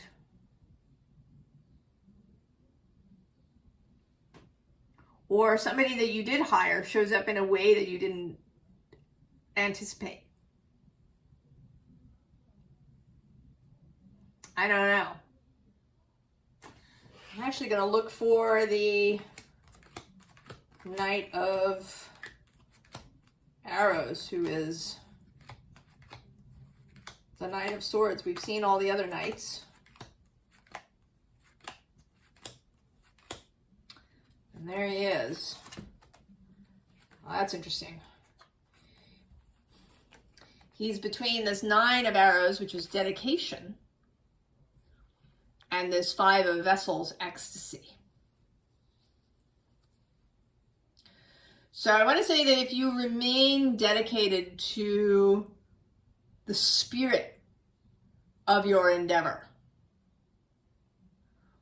that then this incoming message, right, is going to bring an ecstasy, a happiness.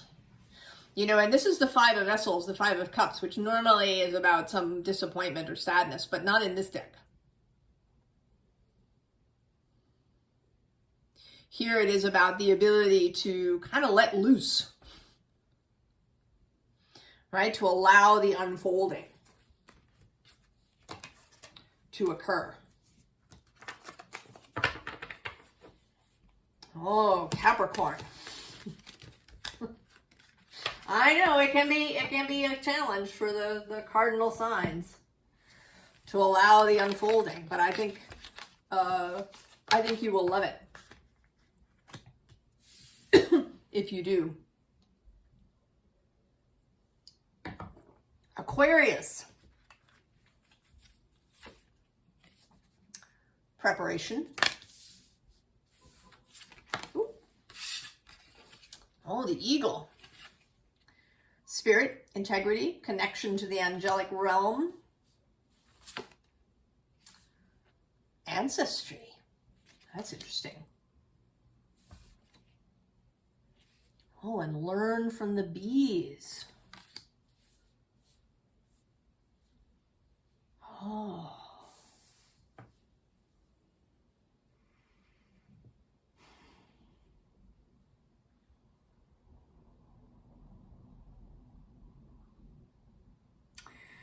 Well, this seems very much like an incoming message. And I don't want to say it's a warning. It's a signal. It's a signal.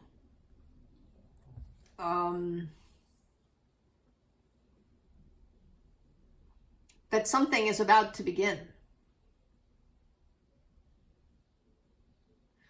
That there is something that you are going to be called to, Aquarius, that has to do with kind of with who you are. It may have to do with your family, with this DNA. Also that it has to do with the fabric of things.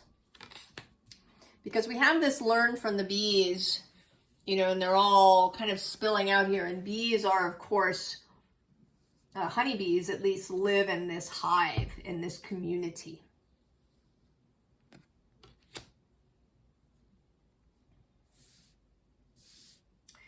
You know, Leo is receiving this call, this mission to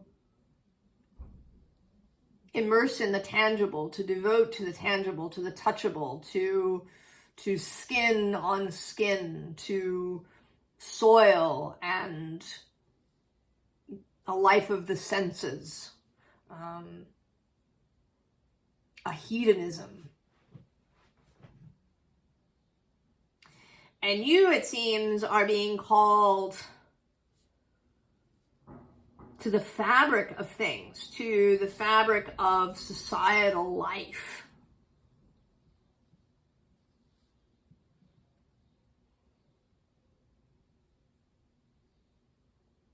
To how we live together. Because so in this preparation card, the crows are dropping clams at the arrival ramp of this ferry that moves regularly throughout the day. And so the cars drive over the clams, and then the crows can eat the clams easily. So there's a working together that happens here, although the cars are kind of unknowing participants in this process. And maybe there's something about bringing people into a more knowing place, where we really begin to understand how we impact each other and the world around us. All right, learning from the bees.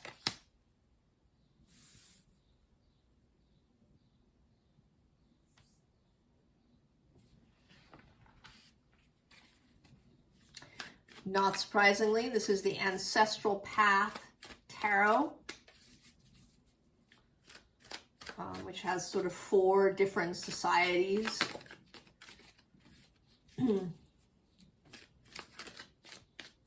Showing up in it, 4 different cultures, 4 different societal paths.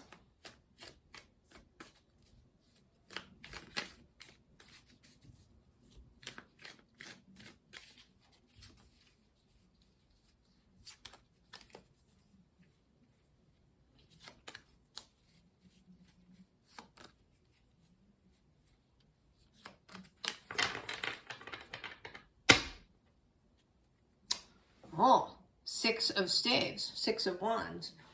And here it is, right? It's a group event. Everybody coming together at this chariot race. And interestingly, below that is this Princess of Cups. Like the emotional and I would say magical underpinning to that. Oh, and then the Magician at the bottom. Oh. 2 of staves. The Emperor. The 3 of swords. And the 6 of cups. Oh.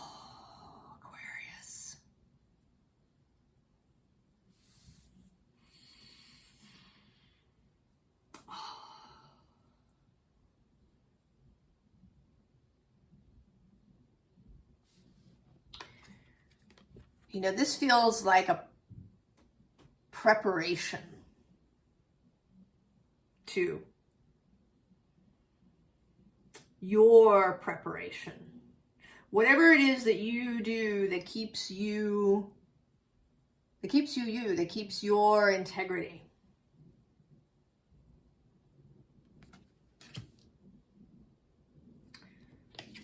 And then there's the Emperor. Leadership.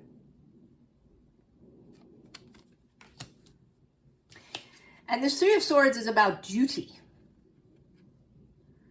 And possibly about sacrifice. We don't know if this warrior will come back. He's going, right? He's been called to duty. We don't know if he'll come back. And then there's learning. I was actually reading a little post this morning about how young people, and specifically in this article, young men, are joining up to Orthodox Christianity. And that part of what's attracting them is the structure of it. That it isn't, you know, do what you want, believe what you want.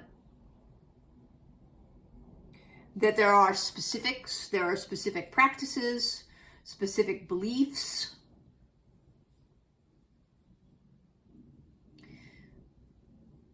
That I think that they're always meant to be outliers, Aquarius. in every generation. But that the majority of people are not outliers. That the vast majority of people want a container.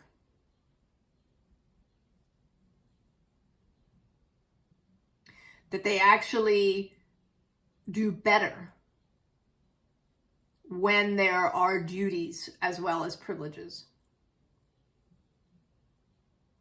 That having this structure, having duties, having responsibilities, having purpose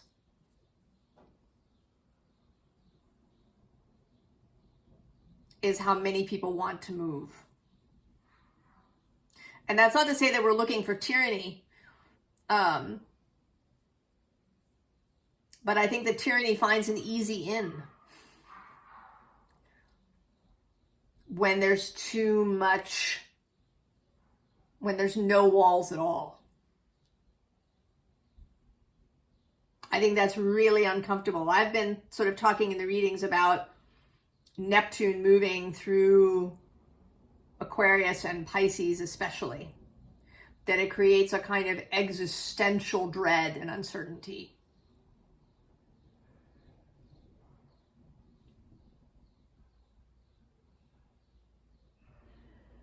And then now, as he's moved into Aries, and then next year when he moves there fully,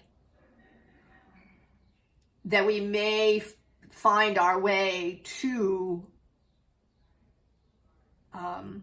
stability through commitment, through duty and purpose and responsibility, through creating more structures, through having strong feelings, strong ideas and beliefs. And that's kind of a beauty, the beauty of Aquarius, is that in its ideal form, you can have these strong commitments, these Saturn kinds of ideas. This is on this side of the wall and this is on this side.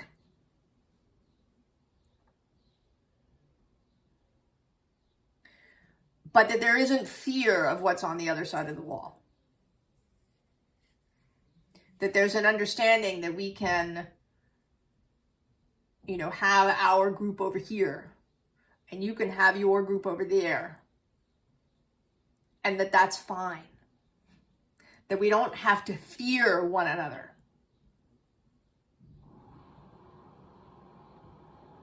And that we don't have to fear the outliers. That Uranus energy, the outliers, allow us to innovate, to change, to unfold, right? For the DNA to unfold. That we can learn, right, from the previous generation, but we don't have to be rigid and ossified about it. That some of us may really enjoy duty and even sacrifice. That we make a commitment to the land, to each other.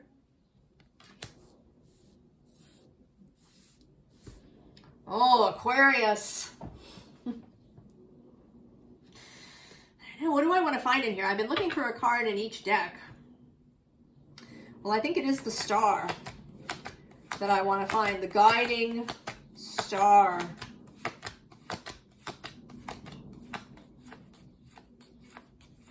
Oh, and there you are. Oh, yeah. Between the Queen of Swords and Temperance. So the Queen of Swords is very clear. She has a strong integrity.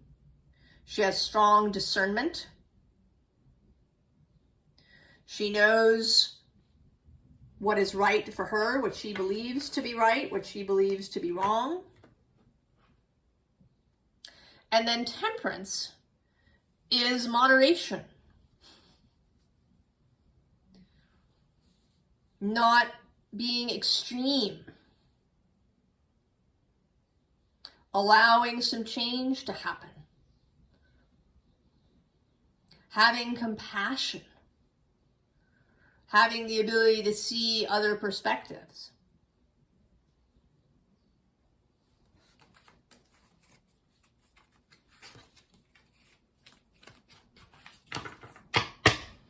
Oh, Aquarius, you and Leo, you are going to lead us into the new way of being, into the new society.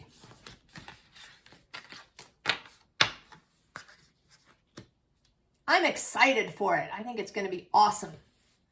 I hope you're excited too. Pisces. Sacred space.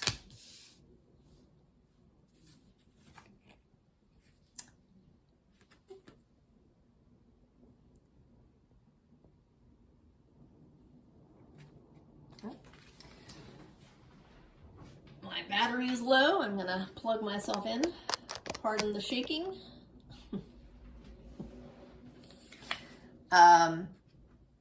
Focus.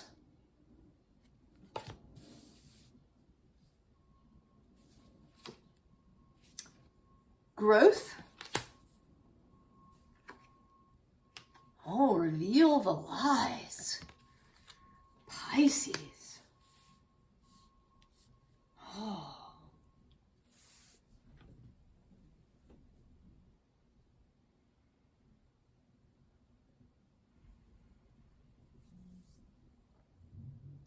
You know, I was going to say a thing before before that last card came out.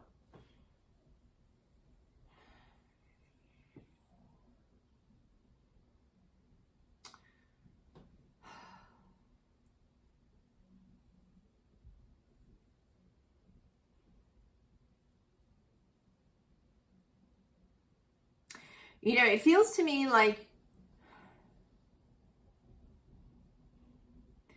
you also, I mean, there's been the Gemini, Leo, Aquarius, and now you have all had a sense of a calling.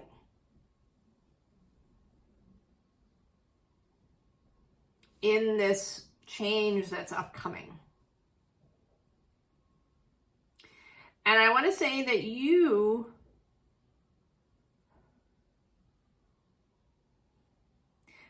are calling for all, right, for all people to recognize their own beauty, to recognize their own worth and value, and that you do this in how you are. One of your both gifts and difficulties is your ability to mirror others. And that can be a real gift. You can show people things. You can also recognize what's happening in another person. You know, how are you called to be in the presence of another person can tell you what's happening with them, because you're being the mirror. But it can also be problematic because you can take on stuff from other people. Sometimes people are, right, it makes them uncomfortable because they don't really know who you are. You know, maybe they don't want you to mirror them. They want to know who you are. And it can perhaps feel duplicitous or fake.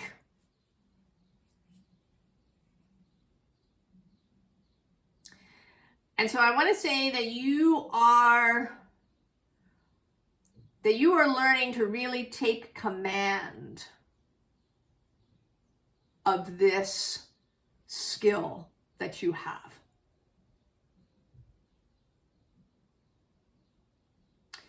and that maybe it's happening in a kind of sacred setting.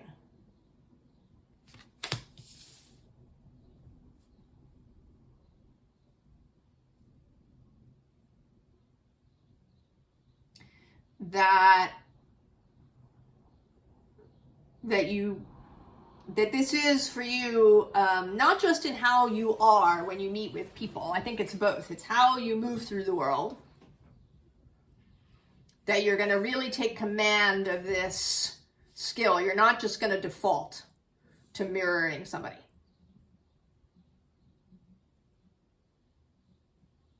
That you're really going to use it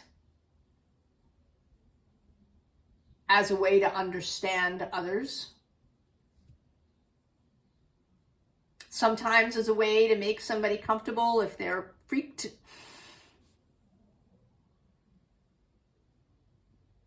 Sometimes as a way to show people something about themselves. Right? This focus card. That you are going to use this with a kind of precision.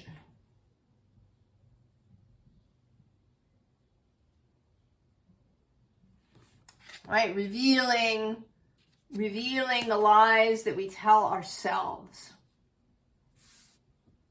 The ways that we mask our own motivations from others and sometimes from ourselves.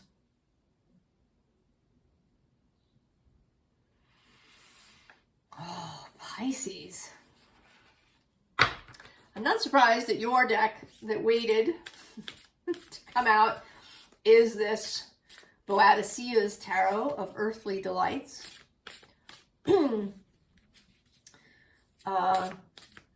It has alternative suits to the usual. It has a lot of surreal imagery. And you may use that, you know, using the surreal to reveal. I mean, that is kind of what the surreal is about.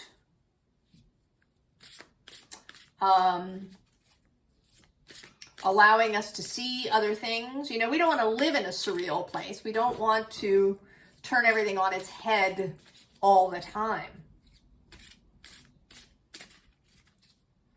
It's just a way to view things through another lens.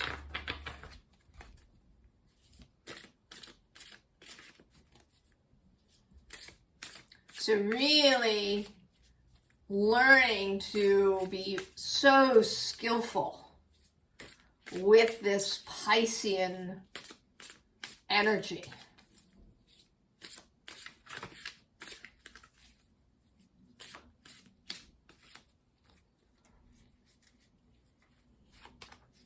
And it may be because you've had both Neptune and Saturn. He just moved out of your sign. He'll be back in a couple of months. For any additional training you might need. Oh yeah, see? It's the Page of Fungi, the student. And I think you will be both student and teacher. Who's underneath? Oh, the Emperor. So there's a leadership quality here too. I think all the signs are being called to leadership in various ways. Three of Combustion. Seven of Pentacles. The Knight of Pentacles, there you are. That's your court card. Oh, and the Queen of Combustion.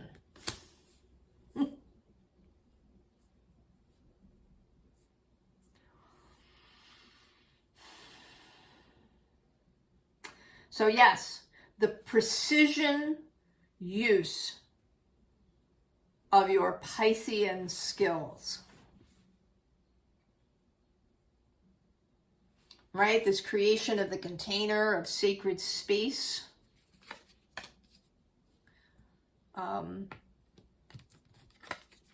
This growth also, you know, this is kind of right, there's a psychedelic character to this card. there's an artistic character to this card. Music, art, literature, film, creative endeavor in all those ways. And then with this revealing of lies, the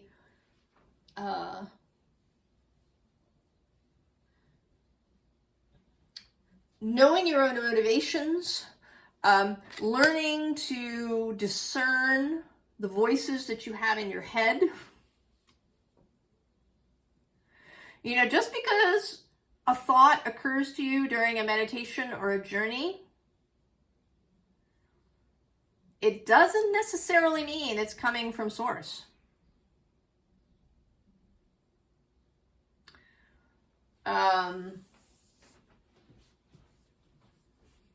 Discernment around that, really feeling where something is coming from.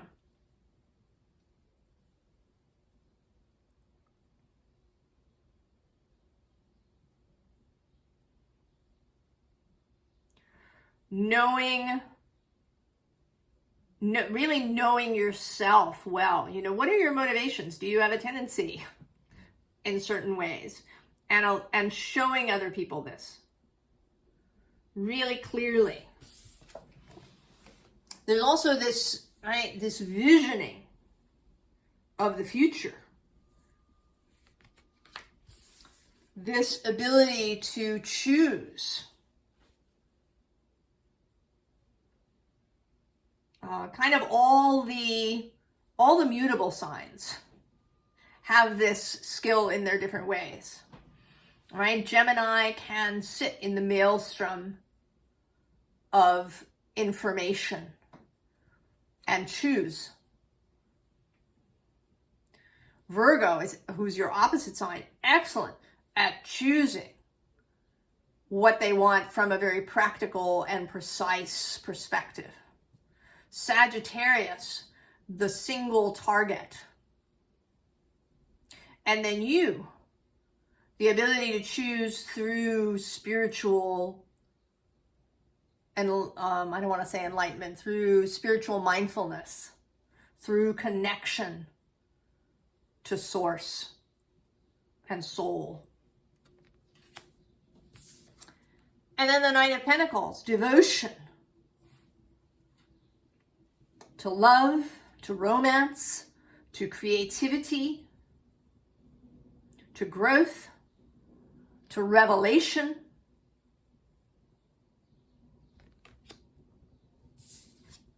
And Queen of Combustion, mastery. Mastery of the inspirational realm. Embodiment of inspiration. And I think that you're really benefiting from this planetary movement back and forth across that Pisces-Aries border. She is Aries court card. So here you are together. Fire and water.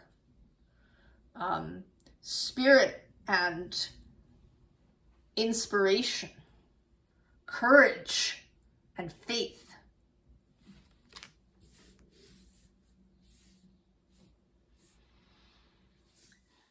Pisces. So I've been having this thing. It's happened, I think this is the third time. Maybe it'll take. Where my phone storage is full. And, right, I haven't been fully deleting the old deleted videos. And they accumulate. There's probably a message in that for me. And maybe for you. So what I was doing when I got cut off was in every reading, I've searched for a card in the deck that was related in some way.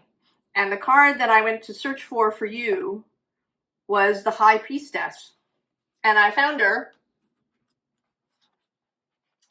between the Tower and the Empress. So inspiration, incoming messages, also an increased capacity to receive. That may be another gift of that Aries-Pisces crossover. and of Saturn having been through your sign, is the ability to receive without being overwhelmed. And then the Empress, Venus, sensuality, love, beauty.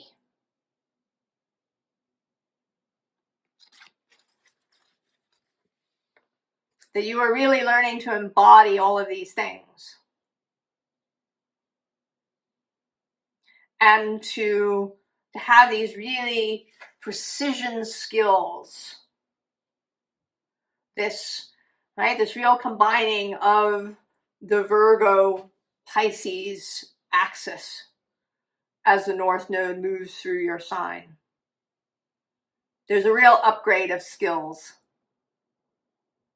Pisces. And I hope that you're really enjoying it and enjoying this process. Put the Empress on top.